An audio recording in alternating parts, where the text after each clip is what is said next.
All right, everybody. Good morning. Welcome to the Blacksmith Podcast.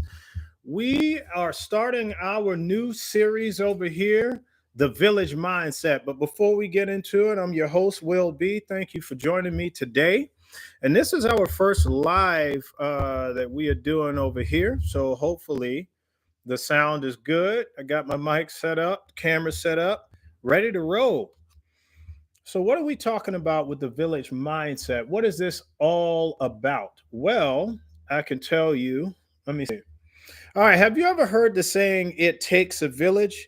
All right. I'm going to tell you, first of all, sorry about this, but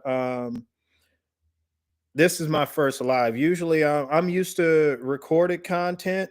So, you're going to have to forgive me. I tried to set up everything ahead of time, but just forgive me. Now, have you ever heard the term, it takes a village to raise a child? I'm sure you have, right? But what does it take to get the child? Well, it takes a village to raise a child, but what does it take to sustain the adult? Once the child is raised into an adult, what does it take to sustain the adult? I'll tell you, the village. The village, right? And let me show you what we're talking about. Get this picture loaded.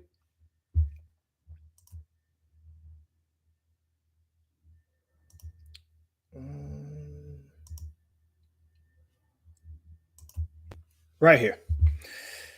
All right, so this is a village, right? It happens to be a Native American village, but you can see um, it looks as though the chief might be right here, right?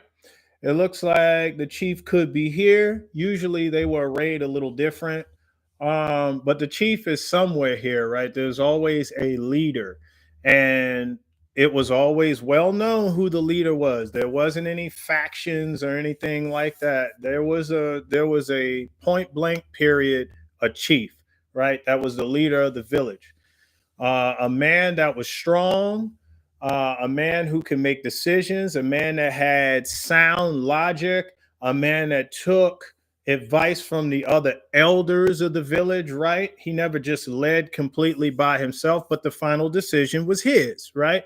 And so he had to ensure he was making the best decision for the whole village. A man of war. If he was a weak man, he was not going to be the leader. And this is one thing society in 2024, especially American society, has a problem with.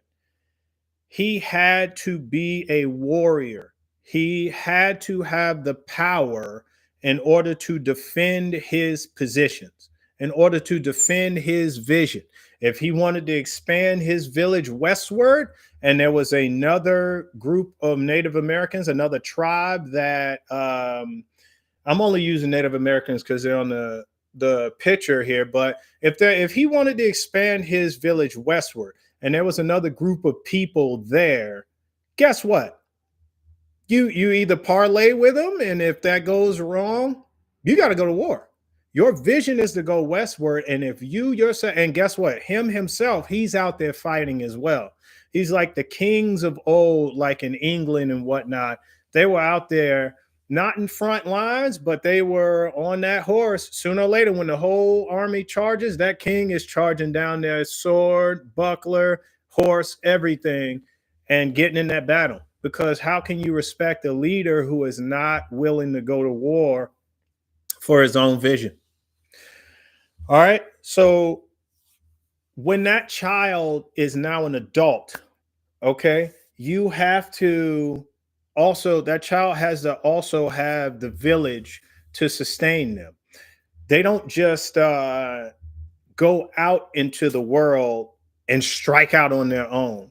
And this is one of the, okay, so in this series we're going to talk about the village mindset as it was, but we're also going to talk about the village mindset, um how it applies today, and how it was better. I mean, than what we're doing now. It was better. And you can prove that statistically. You can look around and look at everything that's going arbitrarily. You can look around and just tell it just made sense. So when that child was 18, right, that magic number that America decided was an adult, right? Um, the child did not pack up and leave with the little stick with the handkerchief on it with all their belongings. They didn't just pack up and leave. No, you know what they did? They assimilated into the village. But I'm getting ahead of myself. Um, all right, so it takes a village to raise a child. So let's talk about what the village was.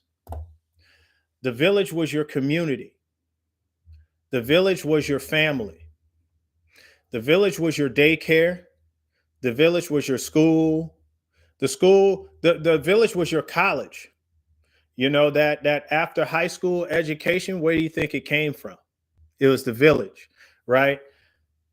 The village was how you raise a boy into manhood. So he didn't become a grown male, he was a man.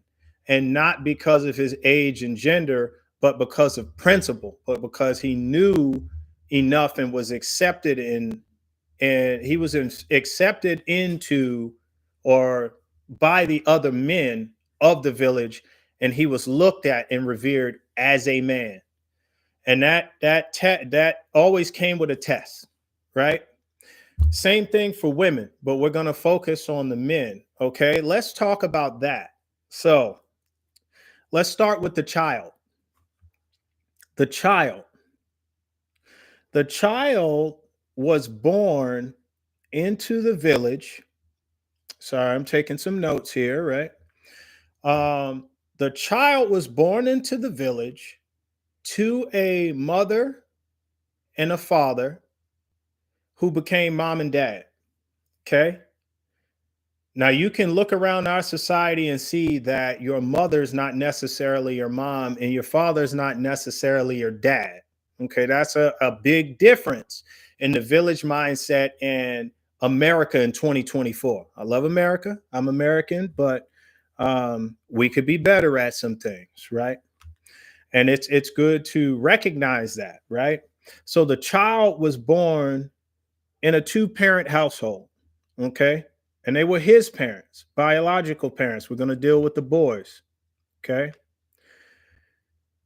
Now,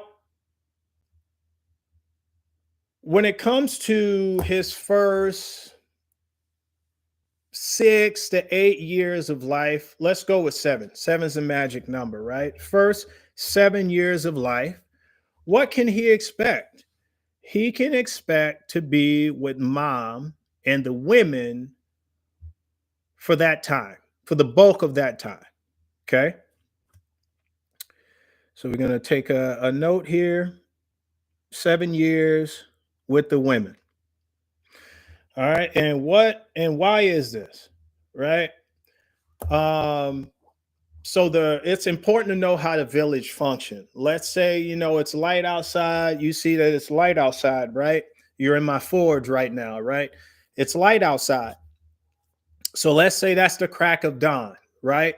The men get up, they talk to their wives, they might mingle in the tent a little bit, but then they're going to come out and all of the men are going to start greeting one another, saying, hey, getting some water, grabbing supplies, making sure their knives are sharp, making sure they have enough arrows, making sure their bows are still taut enough to fire and get the range and power that it needs, right? And you know why that is? Because they're about to leave and they're about to go to work. And work is provide for the village, right? Protect and provide. That's what our basic function is. And you cannot take it from us because it is ingrained in us, right? So, what the men are going to do is they're going to go out, go hunt, fish, and bring back that what they catch for the day. The fish, the buffalo, if they can bring one down, um, deer, a bear if they can get one. They probably want to avoid those, but if they have to fight them, they're gonna fight them, and it's him or them, and it's definitely gonna be him, right? Because a bear, a big catch like that, it brings a huge amount of meat, right? And that meat can be used for food stores for a long time. That's a lot of protein they can get to the village, right? They can dry the meat, smoke the meat, and preserve it, right? But also the fat on the bear, right? They can use the fat for a variety of things, for cooking, um, put it in like a little leather pouch and light it on fire and use for a fire bomb or something like that. An archaic Molotov. Also, there's a pelt, right? That pelt will keep people warm. All right. So enough of that. The men are going to go to hunt. That's basically it. And then they have to figure out which men are going to stay behind for village protection, right? This village right here. You see, they have these sticks here, this wall, these pillars. All right. They have these for protection, but you got to have men inside of these. And at the corners of the village, they usually have steps or something where the men could look out over the walls and see if anybody's approaching. So they space the men out to where they can survey a good large area. So if they see anybody, they can start to holler at the next guy and holler at the next guy, and they can concentrate. You don't take all the men because you still need them there to protect the women and the children. And they didn't just protect one woman and one child that was theirs, they protected them all of them. And see, that's something that's a little different too. Guys typically stick to their own wives and kids, um, just because we have this different mindset in America. The American mindset, if you look at our society, is just eroding everything. It just doesn't work. Uh, and the women were courteous to every man. They'll bring any guy lunch, not just their husband. They're on watch. They'll bring you lunch, because they know that spear they have is going to go into the neck of the wolf trying to bite their leg. And so they had a community aspect, right? Now, enough of that. Let's get back to the child. The child is going to go with the women in the morning. So when the guys are about to leave in the morning, they come, they kiss their wives goodbye, pat their kids on the head, see you later, son. They're gone. What do the women do? Now, the women, they're going to take care of the children. They're going to take care of the villages, sweep up around the villages. They're going to go look at the crops. They're going to tend to the crops, pick things that are ripe to eat, get ready to prepare lunch, dinner, that kind of thing. But mostly, that's they're going to do their womanly thing. And the boys are going to be with the women. Now, here's something that's a little different that we don't do today in America, right? Let's say the boy that we're following, he's a baby, okay? His mom is going to breastfeed him, right? And make sure he has the milk that he needs. However, if she's out of her supply, any woman who has had a baby recently and still producing milk can feed that baby and would feed that baby. As weird as that may sound to us today, as nasty as that may sound to us today, you have to understand that is the village mindset. They're not worried about um saliva or germs or whatever. They're making sure that baby is going to survive. Survival was always the village mindset. You have to survive. So that means any woman would pitch in on any child to make sure they have what they need. Any man would protect and provide for any family to make sure that family survive. All right. So that child is going to be nurtured and raised and provided for by the women, um, to make sure for his first 7 years of life. Okay. Now let's speed that along. Now he's 7. Magically, that was quick, right? Now he's 7.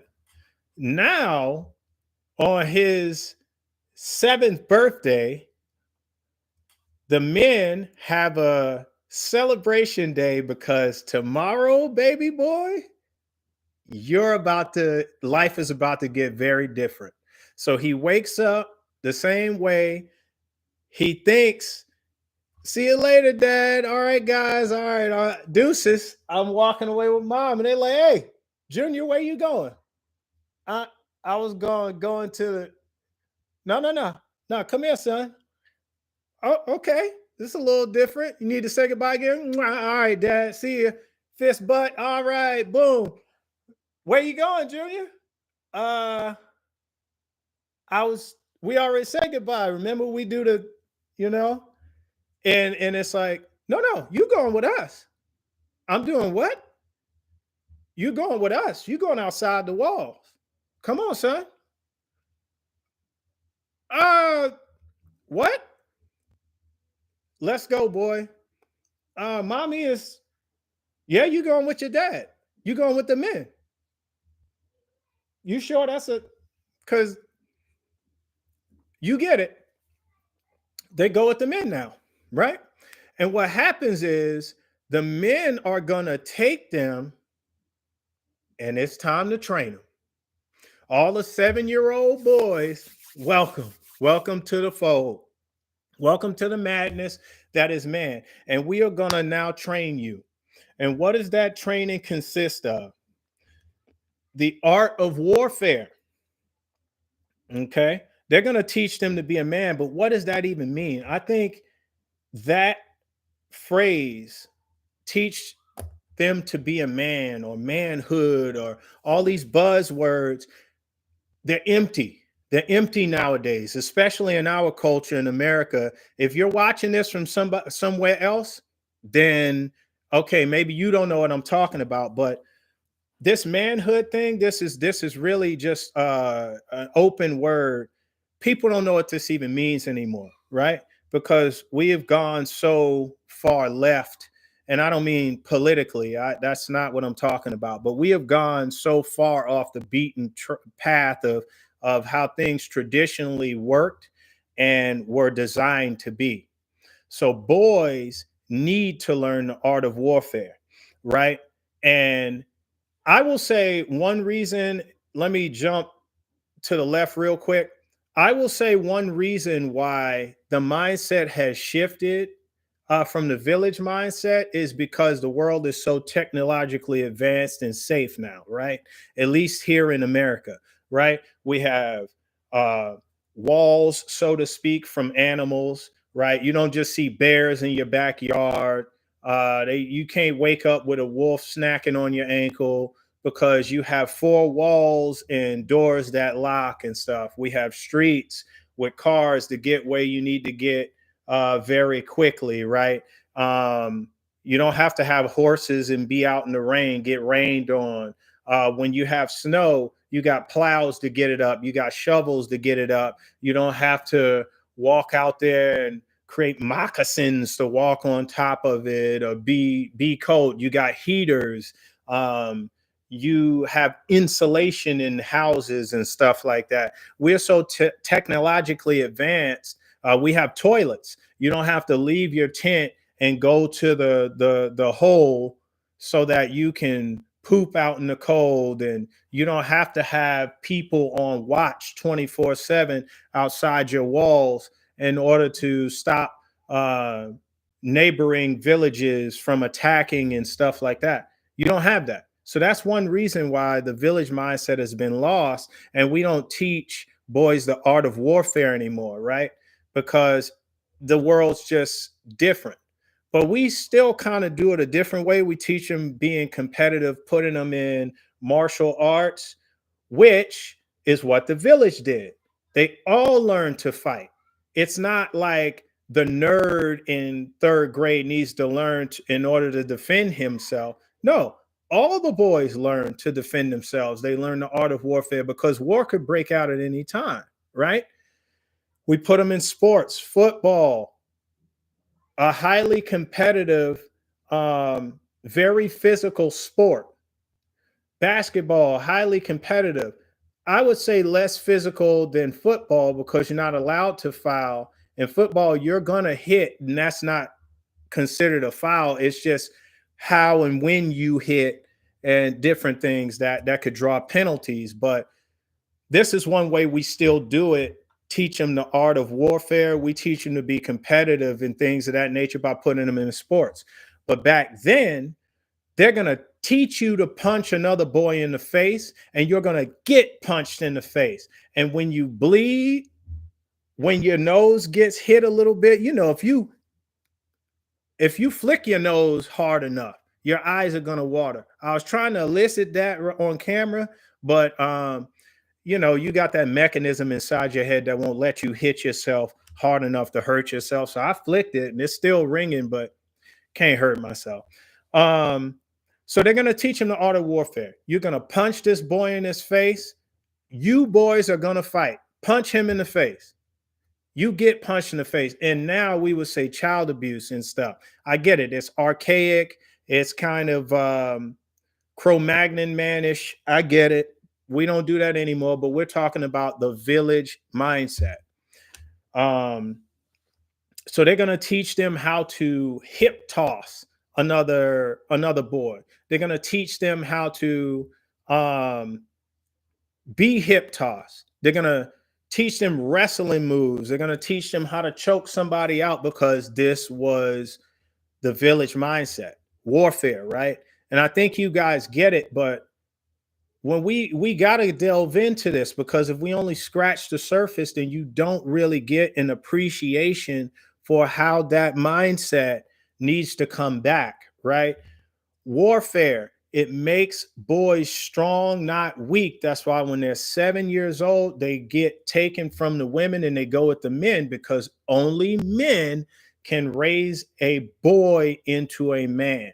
Only men can approve of another guy being a man in their village. Only men can trust other men with the safety of their wives and children, their legacy, their generations when they go off to hunt. So if that man can't get punched in his face and not cry, or if their eyes water, that's different. Crying is different than your eyes just watering from getting flicked or punched in the nose, right? That's ugly crying. No, you can't do that. Getting punched in the nose and your eyes watering, you fight through that. You can't help that. You're not going to drop your spear and cry. You got to stab somebody. You got to defend. If your nose gets broken and is bleeding, your eyes blurry, you get it out and hit somebody back. The art of warfare, you got to be tough. So a lot of times you see those movies, the men got scars across their chest and across their head. One of their eyes is open, but it's just white with a line down them. Yeah, that's scary stuff. They're going to terrify you. But you know what? That to women was tough. That meant that man could persevere. He's going to get a wife. He's going to be married because that woman knew that meant provision. That guy was tough. That guy had respect in his village. He is missing an eye, but that makes him no less a man. I want that man. That's what that meant. All right, moving on. This boy, he's gonna learn to fish, right? He's gonna learn to fish. But before they teach him to fish, let's talk about fishing. Let's do it since we already went down the path. He's going to learn to fish because that's going to help feed him. That's going to help feed the village. It's a skill that he needs to know, right? So he's going to get a spear or a sharp stick. He's not just going to be given it. They're going to make him fashion it, which is what I was going to talk about, tool making, but we're talking about fish. But don't forget that. We're going to go to that one next. So fishing, you get it, right? He's going to be taught to fish. Tool crafting, right? Tool crafting. So you'll see the village mindset is a little different than I guess it was in England, right? Because they had the caste system, But again, they were more technologically advanced and safer, right? They had walls that were safer and whatnot too. So in the caste system, your last name became Smith because it was blacksmith. You were the blacksmith. You were the smither of the village, of the kingdom, right? You created horseshoes, nails, spikes, screws. They ain't really use screws, but you get what I'm saying. Um, you created all things metal, like a garden rake or a garden hoe or a plow, um, things of that nature, swords, shields, all that kind of stuff. You were the blacksmith. So instead of just saying blacksmith, they just called you Smith, right? If you were the fishermen of the village, right? And you provided all the fish. Your last name became Fisher. If you were the baker of the village and you provided pastries and things of that nature, pastries, pies, and meals like that, you became the baker. If you were a cook, your name became Cook. But you only really did those things. That was the caste system. In the village mindset, you had to do a lot of these things. So you in the village versus kingdoms, you were really the jack of all trades. Okay. So tool crafting, you weren't just going to have a blacksmith do this, right? So you had to take, they would, you're going to get a knife, right? But you're going to make your own knife. You're going to find a nice flat kind of rock, and they're going to show you how to sharpen that rock into a point, into an edge, right? They're going to show you how to take that knife now, right? And sharpen other little rocks or whatever so you can make arrows. They're going to show you how to make rope, what plants are good to make rope from. Tool crafting. Every man who is considered a man in the village will know how to craft tools because the village mindset was all about survival. It wasn't just survival of your life, right? That's probably important. You got to do that one first. But it's also survival of your culture, your heritage, so storytelling and all that stuff. But what's the next thing? So we got warfare, we got fishing, we got tool crafting. They also have to learn how to hunt. So they got to learn how to hunt slash trap, right? Because for smaller animals like this may sound nasty to you, but for smaller animals such as mice or rats or squirrels, chipmunks, and stuff like that, they can trap those, right? They get these little boxes with a little piece of food, carrot on a stick or whatever. And when they hit the stick, boom, it falls on them. So they would have traps all around the place. And the small woodland animals get caught in there. One such animal that is a little bigger, but also still a rodent, a rabbit, right? A rabbit, a little bunny.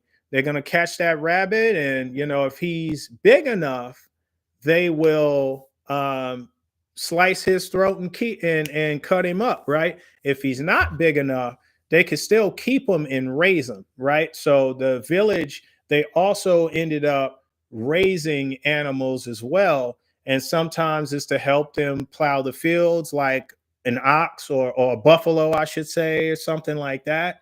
And then when that buffalo dies, hey, he's meat, he's fat, he's pelt, right? So hunting and trapping, they had to learn these things, right? This is a part of every single man's manhood training, right? You can't just say manhood. You got to explain what that means, right? What's another thing? Oh, navigation, right? Navigation. Now, this was very, very important. See, now navigation, no one cares, right? In 2024 in America, we've got what do you call those things? The cars with the built-in navigation. You've got I forget what they call those things now. See, because we got smartphones and it's already built in. I guess you did call them navigations. You stick them in the window. They used to use them in the early 2000s, but they pretty much played out now. But There were no roads. There was none of that stuff. So you know how you navigated? You looked at a tree. You looked at the moss growing on the side of the tree to figure that out. You looked at the way the sun set, right? It rises in the east, sets in the west. You looked at the way the river flowed, and you looked at different things of that nature, right?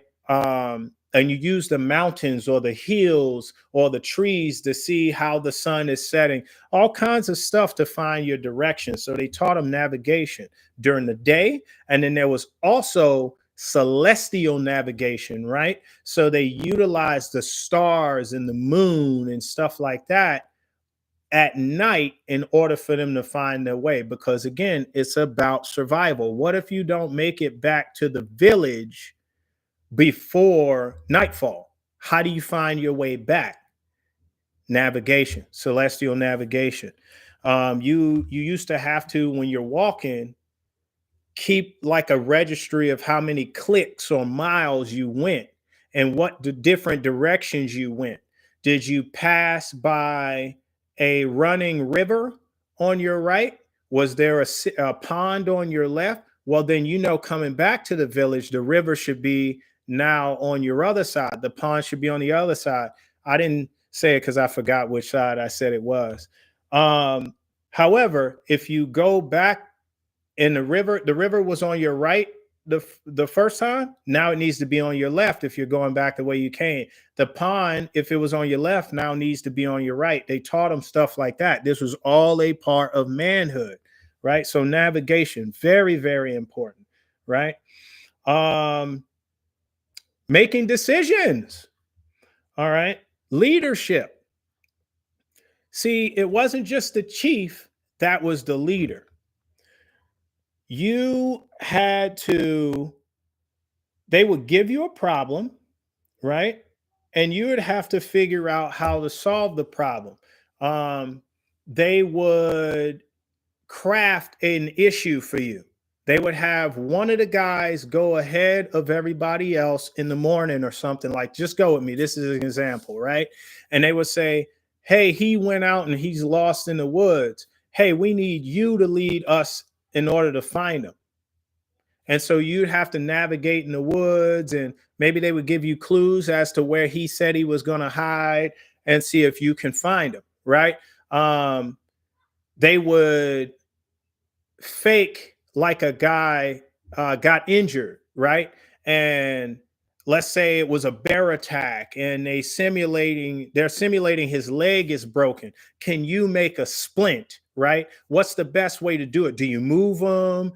What do you do if the leg is broken? Do you first look at it, you simulate resetting the leg, right? You make a splint, you wrap it up. You had to learn first aid, right? Leadership and decisions, all that stuff was taught. First aid was taught, because listen, this was manhood, baby, and you had to learn to survive. All these things did the boy learn from the age 7 to about 14 to 16 years old. So let's pick 15 because it's right there in the middle, right? Now, at the age of 15, what happens? The coming of age ceremony happens. Now, this boy is gone 7, 8, 9, 10, 11, 12, 13, 14, 15. So 9 years worth of learning the art of warfare, fishing, tool crafting, hunting slash trapping, navigation, leadership, first aid, all sorts of things, right? Of course, he's going to have to learn how to farm as well, right? And defense, right? So he's also going to stand watch on the walls or around the perimeters of the city. You got to stand watch, um, because at night he is going to be required to stand watch with a spear in his hand, with a knife in his hand, in case he hears something in the bushes. He's got to know that sounds like a wolf, and he's going to have to do a certain whistle to let the other guys who are roaming around. So you'll have guys that are, I'm on the left, I'm on the northwest corner, I'm on the southwest corner, I'm on the northeast corner, I'm on the north southeast corner. but then you have roamers in between, and that whistle means all you corner guys stay where you're at. You roamers come here. And so the roamers will come there, wolf, bushes, right? And all you have to do now is wait for him to click. Maybe somebody throws a spear in the bush and maybe that runs him off. Somebody brings a torch, shines over there and see what they can see. But that's a part of manhood too. All right, so all of this stuff, right? I'm not going to add anything else. I'm going to get to the point. You guys understand, right? So now all of this stuff amounts to what? A coming of age ceremony for the man, hopeful man, right? He's still a boy at this point, right? So now, what is the coming of age ceremony? That is the final test that the boy has to pass in order to be considered a man, in order to earn his manhood. It wasn't given just because you're a male that turned 18 years old. You had to pass the test. And how do you do that? Well, you're going to be tested on all these things we just went through right now. You are going to fight other men in the village, men in the village. You're going to fight them one by one, or they might jump you. They may put you into a net trap or some kind of things, and you may have to escape. You're going to fight them, though. Like, you got to show them that warfare, that black belt level of mastery over combat skills that they taught you. They're going to make you use them. And sometimes the fights will be a little staged, like they're not punching you as hard as they can, but they're going to hit you, right? And they may be a little sloppier when they punch so that you, oh, he did the little overhand punch. Let me side, and it's slow, right? But they're doing it on purpose so that you remember, ooh, use your body, turn, throw your hip and toss them. Hip throw them, right? They're doing it on purpose so you utilize the skills, right? So that they know, and you got to give them a good enough fight in order for them to say, all right, he's good, right? Your nose might get broken, fight through it. They may break a finger, fight through it, or dislocate something, fight through it. They may hit you in the stomach with one of the weapons, like the butt end of a spear or something, fight through it. You are going to fight for manhood because it was the difference between life and death. And if you were not a man in that village, you weren't anything. You are lower than dirt. And let's talk about that before we get into the rest of these the test, right? For a guy who did not pass these tests, he wasn't a man. No one considered him a man. Let's say let's use the term man. That's what it was, right? You were a man, a warrior of the village, right? Let's use warrior. You were a warrior, which meant that you passed the manhood test, right? But if you weren't a warrior, let's say they used the term punk, right? You were a warrior if you passed, you were a punk if you didn't, right? If you didn't want to take the test, you're a punk, right? They're going to make you do it, but if you ran away or whatever, you better keep running. You're not coming back to this village. You're not going to be a punk in this village. You're not going to be a grown male in this village that is not a warrior. Those two things did not work. It didn't work like that. If you didn't pass this test, if you didn't have the wherewithal, the gall to pass this test, they didn't want you. You were worthless to the village. You were a guy they just spent all these years grooming, training, and spending their hard-earned time with, that punked out. They can't trust you to go hunt with them. They can't trust you to have their back, because if a bear runs out of the woods, you're going to flee. You're going to climb a tree and you're not going to help them. If you were climbing a tree, you better be ready to jump down on his head with a spear. That's the reason you better climb a tree. You would not have their back. They can't trust you with a spear in your hand that you're going to protect all the women and children on watch at night or in the morning when they go out to hunt.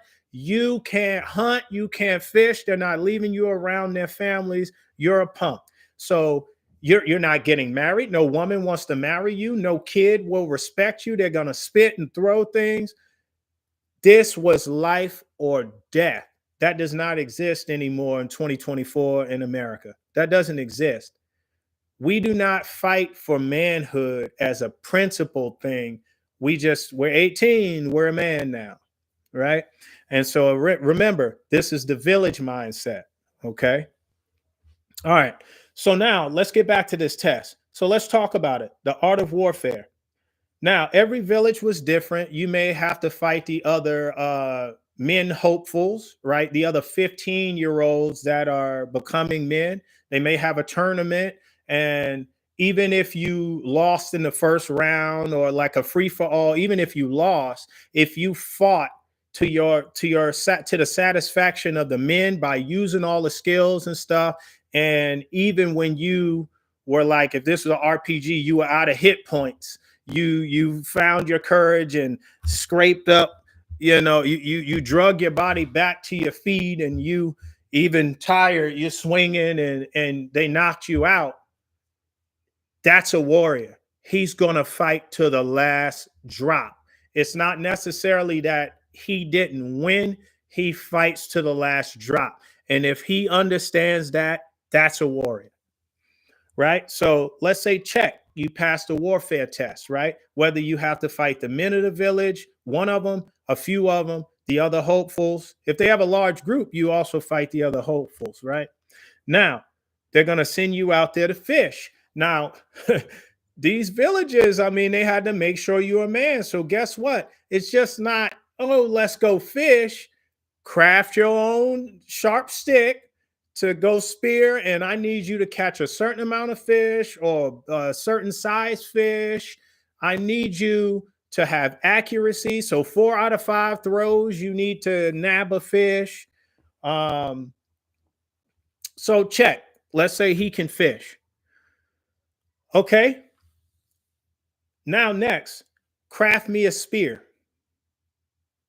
Okay. He's going to take his knife, sharpen that stick, and make sure it can puncture something, right? Make sure they're going to use it, right? They're going to jab something that's hard and make sure it doesn't splinter. So he has to make sure it's not a twig that you can snap like this, right? It could be a vine kind of stick, because vines are very they're very flexible. They're gonna hurt, but they're very strong too. You can't bend those things easily and break them, right? So you have to find the right kind of wood.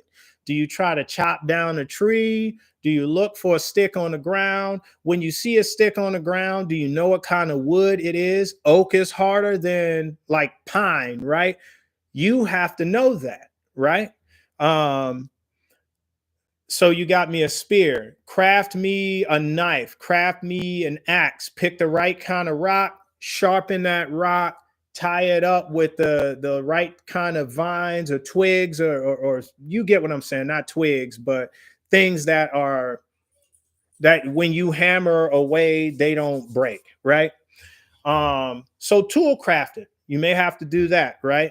Now, this could be an either or kind of thing with all these tests that I'm putting together. These are just different things that if you do research that different villages around the world did. And everybody at one point in time was in this stage of evolution. So these are Native Americans, right? So they're now what Columbus misinterpreted as or miscategorized as Indians, right? They're Native Americans. And that means Mexicans too, because they were native to America as well, right? But you have Asians that were tribal, you have Africans that were tribal. All around the world, people were in this stage of evolution. So the village mindset was worldwide, okay? So these tests could be either or. Some of these tests might have been in the final test, one of these tests, or all of these tests wrapped into one. Okay. Hunting, trapping, they'll say, go get me a deer. And this could be you go by yourself. If you're the only one to hit 15, you lead the men in a successful hunt and bring down a buffalo, bring down a deer. You trap enough rabbits, all this kind of stuff. They're going to put you to the test when it comes to hunting, right? You being able to make a call for a duck, make a call for a deer, make a call. All that stuff is wrapped into this test, right? Navigation. And here's the big one. Should I talk about this first? All right. During these tests, if somebody gets injured, the first aid goes into the test. Okay. Standing watch, they don't care about this one because you're going to have to do this for years leading up to the test. So they're going to know you know how to do that one. The leadership, you're going to have to show this throughout the whole thing. But the navigation is the biggest one. Let's talk about this because this was usually the final thing, right? Now, some villages, how they did this is they took a group of boys, the hopefuls. Now, they may have done all these other ones first, right? So let's say it's fall. So at the end of the fall, they're going to take the boys far away from the village, right? To a certain area, right? Whether they're blindfolded or not, right? And they make them survive there for the whole winter by themselves. And when spring hits, when they say when the snow starts to melt, you have to navigate back. So they took them there, and let's say in November. Now, December, January, February, maybe March, the snow is melting, depending on where you live. But let's say it could be March or April. That's 5 months, right? 4 or 5 months. So they have to live there. That means they have to kill animals and get pelts. They have to build teepees, get a place to live, or straw huts. They have to find running water, clean water. They have to be able to farm. They have to have stores. They have to, or they'll shiver their butts off and try to survive until that snow melts and get back skinny. However they do it, right? So that could be the final test. They have to survive somewhere else. Here's another test that they've done, right? Um, they'll take them far off, blindfolded, right? And the boys are gonna have to remember: is it daytime? Is it nighttime? They can ask those questions, or they have to just remember the amount of time. If they were stopping to rest, usually it's nighttime, right? They have to walk and walk and walk. Now, let's say, for the sake of, okay, if you're watching this in America, they took them from Florida, Central Florida to Central Georgia, right? A whole state away, right? And they leave them and they tell them they can take the blindfolds off, right? After they leave, right? So they take the blindfolds off. They have to stay a day or two and then come on back, right? And if they can navigate their way back, then they pass the test, right? And you want to make sure they show up together. That's what you're hoping. They got to have each other's back because all the men are gone. So the hopefuls have to navigate their way back by themselves, right? Now, here's what they have to do. They have to remember, okay, who remembers what? Okay, when we left the village, I heard the tall grass. We walked through the tall grass. The tall grass is only on the west side of the village. I didn't hear any water, so we went west, leaving the village. Okay, yeah, but once we got through the tall grass, we hit the hills. How do you know? Well, remember, our calves are tight. You could feel the earth going up and down. You heard the loose rocks. So we turned east once we hit the hills, right? And so that's what they got to do. They got to reverse engineer getting back, right? And then you become a man once you return. And then they have a ceremony, the manhood ceremony. You made it. You made it, you made it, you made it. You're a man now in the village. So they have a ceremony. They eat, they drink, they're merry because now you have earned the title of manhood, right? And that means you can now marry, you can now own, you get your own TP or land, right? You can now start to reproduce. You can have your kids, right? The village mindset, folks, and this is how it worked. And my argument is that it was a much better mindset than this westernized mindset that we have. That village, again, was your daycare, your school, your college, your community. They were brothers and sisters, they were your family, they were your protection, they had your back. That is the village mindset and how it was raising a child in the manhood in the village. So if this kind of stuff interests you, this is what we're going to talk about in this playlist. Most of this stuff will probably be pre-recorded. I see how the live works. I don't know if I really like it. I like having all my notes ready to go and everything. I can still do that. Maybe I'll flirt with this live thing again. But if this was a good video, if you saw this and you like it, please give a thumbs up. Like the video. If you think this video, somebody else might like it, share it out, please. But the blacksmith is about to close up the forge. I will see you guys in the next one.